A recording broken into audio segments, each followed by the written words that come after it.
Hello and welcome. My name is Nicholas and this is Literally Graphic.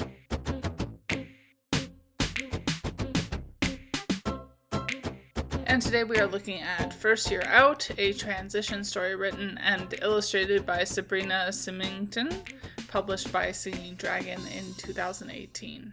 As far as quote-unquote warnings go, there is some non-sexual nudity. According to her Life of Bria webcomic bio, Sabrina Symington is a Vancouver author, artist, and karate expert.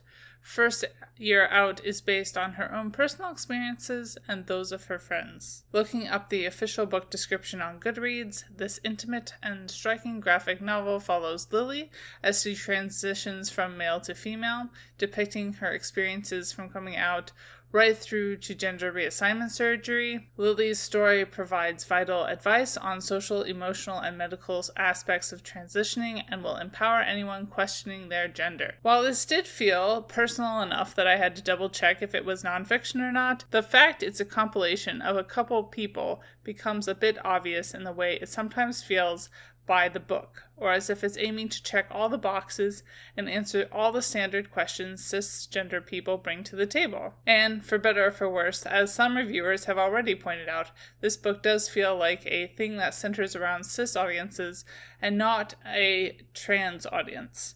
This does feel a bit odd, even for someone outside of the trans women community, but any pressure it might take off of trans women to explain why they deserve to be believed and respected is probably worth its weight in gold, and it is still own voice. Art feels a bit wobbly. Doing a full color graphic novel is a lot more complex / hard than just being a good artist. It takes pacing yourself, and this does feel a bit more stretched at some parts than others. It also seems likely that the artist's style feels better suited to other kinds of stories, ?